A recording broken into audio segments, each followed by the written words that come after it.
नमस्कार, मी प्राध्यापक एनआर जगताप. तुम्ही पाहताय चावडी न्यूज. चावडी न्यूजच्या क्राईम स्टोरी या सदरामध्ये हार्दिक स्वागत. आजच्या क्राईम स्टोरीचं टायटल तुम्ही बघितलंच असेल. अनिल विलास रंजना लटकले फासावर. आत्महत्या की हत्या हे ठरणार तपासावर. आत्महत्या आजची जागतिक समस्या, सामाजिक समस्या. आत्महत्या म्हणजे काय की एक टोकाचं पाऊल जे आपलं आयुष्य संपवण्यासाठी उचललं जातं. आत्महत्या करणं म्हणजे आपला जीव इतका स्वस्त आहे की तो आपण सहजरित्या गमावणं. आत्महत्या प्रतिबंधक कायदा भारतात लागू झालाय, परंतु तरी देखील आत्महत्यांचं प्रमाण काही कमी होत नाही. पूर्वी असं म्हटलं जायचं की वयाची 40-50 ओलांडली की येणारं नैराश्य, येणाऱ्या समस्या, आर्थिक सामाजिक वेगवेगळ्या समस्या यामुळं व्यक्ती आत्महत्या करतात. परंतु आता जर बघितलं तर या आत्महत्या करणाऱ्यांमध्ये वयाचं बंधनच राहिलेलं नाही. अगदी कोवळी मुलं, अल्पवयीन मुलं देखील आता आत्महत्या करतात आणि यामुळं आत्महत्यांचं प्रमाण समाजात दिवसेंदिवस वाढत चाललंय. मित्रांनो, मानव जन्म असं म्हटलं जातं की 84 लक्ष योनींचा फेरा पूर्ण केल्यानंतर आपल्याला मानव जन्म मिळतो. मनुष्य हा अब्जावधी जीवांमध्ये एकमेव असा जीव आहे की ज्याला बुद्धी दिलेली आहे आणि ज्याला बोलता येतं, त्याला व्यवस्थित चालता येतं. एकंदरीतच काय, सर्वात बुद्धिमान प्राणी म्हणून मनुष्य ओळखला जातो. मग या अब्जावधी जीवांमधून सर्वात बुद्धिमान असणारा मनुष्य हा आयुष्यात येणाऱ्या समस्यांशी लढू शकत नाही. मित्रांनो, संकट कोणाला नसतात, अडचणी कोणाला नसतात, प्रश्न कोणाला नसतात. अडचणी, प्रश्न, संकट ही तर आपल्या जीवनाचा अविभाज्य भाग असतात. मित्रांनो, आयुष्यात येणारे संकट आणि त्यांच्याशी दोन हात करून या समस्या सोडवल्यानंतर जो विजय मिळतो ना, तो विजय अनुभवणं हीच तर खरी आयुष्याची गंमत आहे. परंतु या समस्यांना कंटाळून किंवा या समस्यांना घाबरून अनेक जण आत्महत्या हे टोकाचं पाऊल उचलतात. आज जर बघितलं आपण तर सिने अभिनेते, मोठमोठे उद्योगपती, सेलिब्रिटी, क्रीडापटू, राजकीय व्यक्ती एवढंच नव्हे तर आयुष्यातील आलेलं नैराश्य किंवा समस्या यांच्याशी सामना कसा करावा हे सांगणारे आध्यात्मिक गुरु देखील आता आत्महत्येचं पाऊल उचलू लागलेले आहे. एकंदरीतच काय, आत्महत्या ही खूप मोठी सामाजिक आणि जागतिक समस्या बनत चाललेली आहे. वळूया आजच्या क्राईम स्टोरीकडे. आजची क्राईम स्टोरी आहे धुळे जिल्ह्यातील साक्री तालुक्यातील एक गाव. या गावामध्ये अवघ्या 11 वर्षाच्या मुलाने आत्महत्या केली. यासोबतच आणखी 2 आत्महत्या म्हणजे एकाच वेळी 3 आत्महत्यांची घटना घडली. तिघही अल्पवयीन, यामध्ये 2 मुलं आणि 1 मुलगी. या तिघांनी, या 3 अल्पवयीन मुलांनी केलेल्या आत्महत्येमुळे संपूर्ण धुळे जिल्हा हादरून गेला होता. नेमकं काय घडलं जाणून घेऊया. दुर्गम भाग, डोंगरदऱ्या, पहाडी भाग, आदिवासी भागातील विद्यार्थ्यांना, मुला-मुलींना शिक्षणाची, यासोबत निराधार मुला-मुलींना राहण्याची सुविधा उपलब्ध व्हावी म्हणून आश्रमशाळा आणि शासकीय मुलींचे वसतिगृह शासनातर्फे सुरू करण्यात आलेले आहे. तसं पाहिलं गेलं तर आदिवासी भागातील, दुर्गम भागातील मुला-मुलींना या आश्रमशाळा व शासकीय मुलींची वसतिगृह व मुलांचे वसतिगृह हे वरदान ठरलेलं आहे.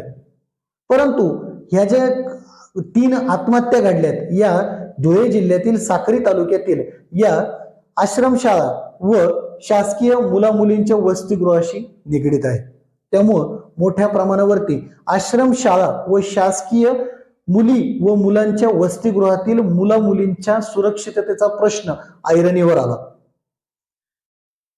11 वर्षांचा अनिल कोमशा पाडवी हा साक्री तालुक्यातील आंबळी गावातील एका आश्रमशाळेमध्ये शिकणारा. इयत्ता 5वीतील हा अनिल कोमशा पाडवी.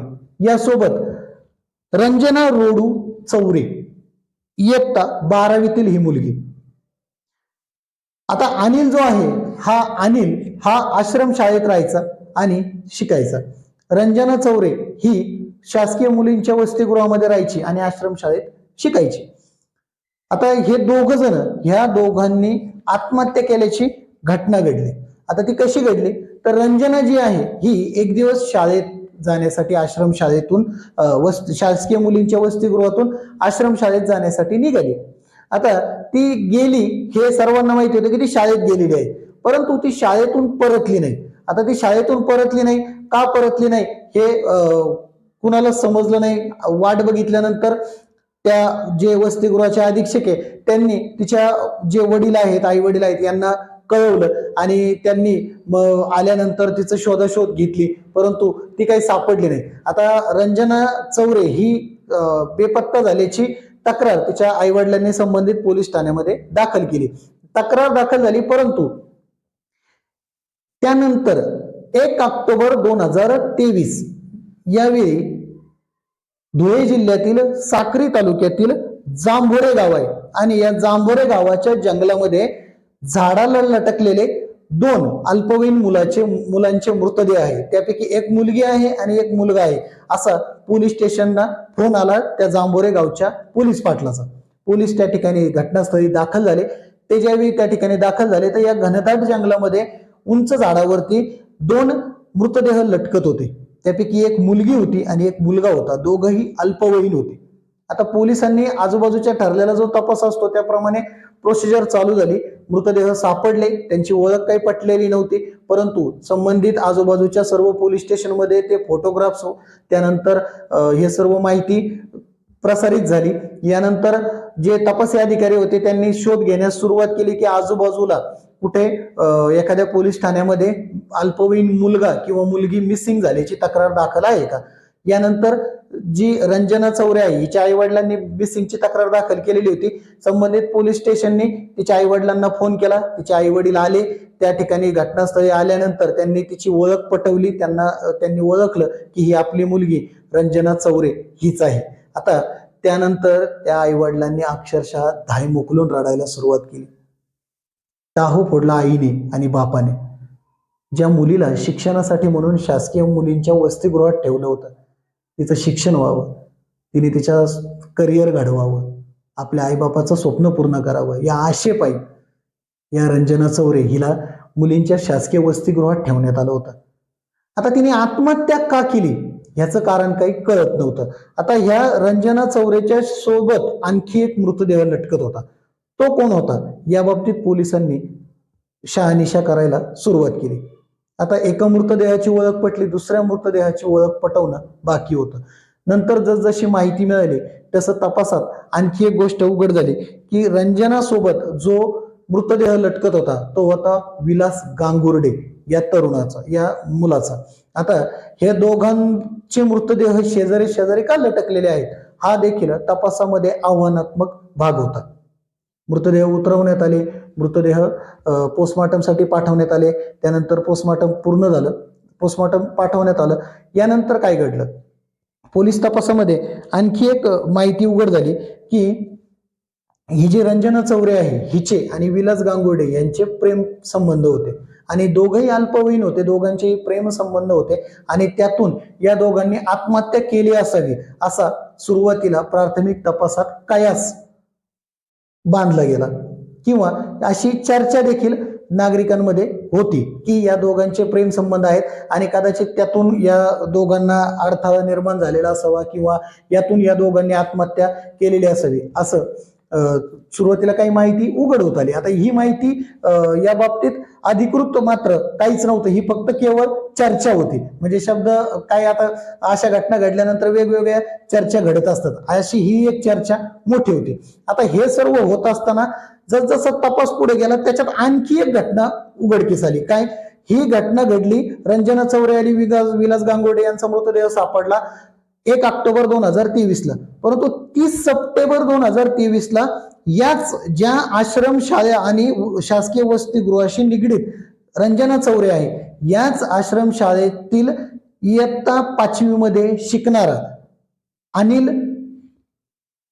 इयत्ता 5वी मध्ये शिकणारा अनिल कोमशा पाडवी हा जो आहे हा याचा मृतदेह हा त्या आश्रम शाळेतील जे बाथरूम आहे तिथं त्याने आत्महत्या केली असं सांगण्यात आलं होतं. आता त्याचा देखील मृतदेह सापडला. आता हे 3 मृतदेह एकाच वेळी सापडलेत, म्हणजे 1 दिवसाचं अंतर की 31 सप्टेंबर आणि 1 ऑक्टोबर म्हणजे त्यांचा जर कालावधी बघितला तर तो बऱ्यापैकी जुळणारच होता. शिवाय आश्रमशाळा आणि मुलींचं शासकीय वसतिगृह, मुलांचं शासकीय वसतिगृह या सर्व या संस्थांशी निगडीत असणारेच हे 3 अल्पवयीन मुलं आणि यांनी एकाच वेळी आत्महत्या केली असं देखील निदर्शनास आलं. आता या बाबतीत अनिल जो आहे, ज्या अनिलने आत्महत्या केलेली आहे तो इयत्ता 5वीतला मुलगा, त्याने त्या आश्रमशाळेच्या बाथरूम मध्ये आत्महत्या केली. त्या बाथरूम मध्ये त्याचा मृतदेह लटकलेला सापडला होता म्हणून असं म्हटलं जात होतं की त्याने बाथरूम मध्ये आत्महत्या केली. आता अनिल जो आहे त्याच्या वडिलांचं लहानपणीच निधन झालं होतं. त्याची जी आई होती तिने दुसरं लग्न केलं. अनिल पोरका झाला म्हणून त्याला या आश्रमशाळेत पाठवण्यात आलं होतं. तिथंच तो त्या वसतिगृहात राहायचा, आश्रमशाळेत राहायचा आणि तिथंच तो शिक्षण देखील घेत होता. आता या आश्रमशाळा आणि याच्याशी निगडीत असणारे हे जे आहेत हे 2 जण तर होतेच, पण आता विलास गांगुर्डे जो आहे हा त्या रंजना चौरेशी रिलेटेड होता. 12वी शिकणारी रंजना चौरे, 5वी शिकणारा अनिल पाडवे. आता हे जर बघितलं तर हे या ज्या आत्महत्या केल्यात हे 3 जण आहेत. कोण? अनिल पाडवी, रंजना चौरे आणि विलास गांगुर्डे. या 3घांनी आत्महत्या का केल्या? आता असं अंदाज बांधला गेला की म्हणजे आता ह्या माहितीला पोलिसांनी अधिकृत अजून दुजोरा दिलेला नाहीये. म्हणजे जोपर्यंत आपल्या हाती ही बातमी येते तोपर्यंत ही क्राईम स्टोरी आत्ताच घडलेली आहे आणि अजून त्याचा तपास देखील चालू आहे. परंतु ज्या चर्चा होत आहेत ना, या चर्चा काय सांगतायत की असा अंदाज बांधला जातोय की रंजना चौरे आणि विलास गांगुर्डे या दोघांचे प्रेमसंबंध होते. या प्रेमसंबंधांना विरोध असणाऱ्यांनी या दोघांना त्या झाडाला लटकवलं असावं आणि त्यांनी आत्महत्या केल्याचा बनाव रचलेला असावा, हा पहिली शंका उपस्थित केली जाते. दुसरी शंका काय उपस्थित केली जाते की या दोघांचं प्रेम प्रकरण होतं, प्रेम संबंध होते, परंतु आपल्याला विरोध होतोय किंवा आपल्याला अडचणी येतील आपल्या नात्यामध्ये म्हणून या दोघांनी स्वतःहून आत्महत्या केलेली असावी. आता ह्या दोघांच्या बाबतीत हे शंका उपस्थित केल्या जातात. आता जो अल्पवयीन जो इयत्ता 5वी मध्ये शिकणारा अनिल आहे, तर अनिल पाडवीच्या बाबतीत काय म्हटलं जातं की ही जी रंजना आहे ती त्या आश्रमशाळेत पण होती आणि ती मुलींच्या वसतिगृहात होती. हे रंजना आणि अनिल हे दोघं एकाच आश्रमशाळेत शिक्षणासाठी होते. त्यामुळं रंजनाचे आणि विलासचे दोघांचे प्रेम प्रकरण आहे हे या अनिलला माहिती असावं म्हणून त्याचा देखील खून केला गेला असावा आणि त्याला आत्महत्येचा बनाव केला गेला असावा, अशी ही तिसरी शंका या घटनेत उपस्थित केली जाते. एकंदरीत काय तर ह्या सर्व चर्चा आहेत. या बाबतीत आता तपास चालू आहे. तपासामध्ये ही हत्या की आत्महत्या हे लवकरच उघड देखील होईल. पोलिसांसमोर हे सर्वात महत्वाचं आव्हान आहे की हत्या आहेत की आत्महत्या आहेत हे शोधणं. परंतु यामध्ये आणखी एक काय झालं की ज्यावेळी ह्या बॉडीज ह्या पोस्टमॉर्टमसाठी पाठवल्या गेल्या त्यावेळी ही मुलं जी आहेत ही आदिवासी आहेत, रंजना चौरे आणि हा जो आहे अनिल पाडवी. तर यांच्या बाबतीत आदिवासी एकता परिषद जी आहे यांनी मोठ्या प्रमाणात आंदोलन केलं आणि या घटनेमध्ये काहीतरी काळबेर आहे, इथं कुठेतरी पाणी मुरतंय, यांनी आत्महत्या केलेली नाहीये तर ह्या हत्या आहेत किंवा यामागे मोठं काहीतरी कारण आहे असा आई वडिलांनी आणि रंजना चौरेच्या आई वडील आणि एक आदिवासी एकता परिषदचे कार्यकर्ते पदाधिकारी यांनी मोठ्या प्रमाणावरती आरोप केला. आता हा आरोप करत असताना ते काय म्हटले की आश्रमशाळेचा अधीक्षक, रंजना ज्या शाळेमध्ये शिकत होती त्या शाळेचे मुख्याध्यापक, यानंतर ह्या दोन्ही विद्यार्थ्यांचे वर्ग शिक्षक आणि आश्रमशाळेच्या गृहपाल हे सर्व जे आहे हे सर्व दोषी आहेत आणि यांच्यावरती सदोष मनुष्यवधाचा गुन्हा दाखल करून यांना निलंबित करावं आणि यांना अटक करावी अशी मागणी होऊ लागली. आणि आम्ही तोपर्यंत ही शव जे आहे ती ताब्यात घेणार नाही अशी भूमिका यांनी घेतली. आता ते निवेदन देण्यात आलं, नंतर थोडस सामोपचाराने हा वाद तात्पुरता मिटवण्यात आला, परंतु नंतर हा खूपच या बाबतीत विरोध होऊ लागला आणि तीव्र विरोध पाहता या जे संबंधित आहे यापैकी या ज्या आश्रमशाळेच्या गृहपाले यांना निलंबित करण्यात आलेलं आहे. परंतु त्यांना असे आदेश देण्यात आलेले आहे की निलंबन कार्यामध्ये त्यांनी कुठेही काम करायचं नाही आणि तिथून बाहेर देखील जायचं नाही, कारण पोलीस तपास आता चालू आहे. एकंदरीत काय की आदिवासी एकता परिषद आणि रंजनाचे जे आई वडील आहे यांनी केलेला आरोप यामध्ये खरंच काही तथ्य आहे का म्हणजे ह्या मुलांनी खरंच आत्महत्या केली की यामागे काही वेगळं कारण आहे? म्हणजे या दोघांनी, रंजना चौरे आणि विलास गांगुर्डे यांचे मृतदेह घनदाट जंगलात सापडतायत.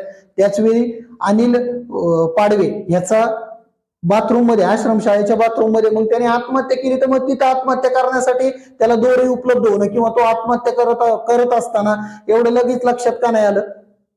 घनदाट जंगलामध्ये हे दोघ जण जात आहेत, मग त्यावेळी आपल्या वसतिगृहातील किंवा आपल्या आश्रमशाळेतील विद्यार्थी बेपत्ता आहेत, ते शाळेत येत नाहीत. या सर्व गोष्टींच्या बाबतीत संबंधित वर्ग शिक्षक असेल, त्या आश्रमशाळा किंवा त्या शासकीय वसतिगृहाचे अधीक्षक असतील, हे एवढे बेजबाबदार का वागू शकतात? म्हणजे एवढा निष्काळजीपणा हा का होतोय?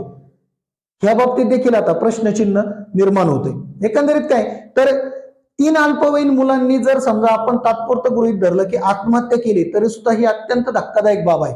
आता हे तपासात नक्कीच उघड होईल की हत्या की आत्महत्या. मित्रांनो, आजच्या क्राईम स्टोरीतून एक नम्र विनंती आहे, आत्महत्या हे कोणत्याच प्रश्नाचं सोल्युशन नाहीये. आयुष्यात अडचणी येतात, आपण धडधाकट आहोत, परंतु तुम्ही अशा वेळी खरंच जे दिव्यांग आहेत, जे दिव्यांग बांधव भगिनी आहेत आपल्या, त्यांचा संघर्ष खरंच बघायला हवा. किती लढतात हे, त्यांना अडचणी कमी असतात का? त्यांच्या तर जन्मापासून त्यांच्या पाचवीला संघर्ष पुजलेलाच असतो. तरी देखील आपल्या दिव्यांगत्वावरती मात करत, आयुष्यात येणाऱ्या संकटांशी 2 हात करत ती लढत असतात. आपण तर धडधाकट आहोत ना, मग आपण आत्महत्येचं पाऊल का उचलावं? घरी गंमत तर लढण्यात आहे, आणि जे लढतात ते नेहमी विजयी होतात. मित्रांनो, आत्महत्या करण्याआधी आपले आई वडील यांचा विचार नक्की करा. असं म्हटलं जातं, म्हणजे बहुतांश मानसोपचार तज्ज्ञ देखील असं म्हणतात की ज्यावेळी आत्महत्या करण्याचा विचार मनात येईल ना, त्यावेळी क्षणभर डोळे बंद करावे आणि आपल्या आई वडिलांना आठवावं, आपल्या पत्नी मुलांना आठवावं की आपल्या नंतर त्यांचं काय होणार आहे. हे आठवल्यानंतर खरंच तुम्ही नक्कीच परावृत्त व्हाल. तर आत्महत्या हे थांबवणं हे आपल्यापैकी प्रत्येकाचंच कर्तव्य आहे. आजची क्राईम स्टोरी कशी वाटली हे मला कमेंटमध्ये नक्की कळवा. आजचा व्हिडिओ आवडल्यास लाईक करा, शेअर करा. चावडी न्यूज चॅनलला सबस्क्राईब करायला विसरू नका. चॅनलला सबस्क्राईब करण्यासाठी व्हिडिओ खालील सबस्क्राईब बटनवरती क्लिक करा व नंतर येणाऱ्या बेल आयकॉनला प्रेस करायला विसरू नका. धन्यवाद.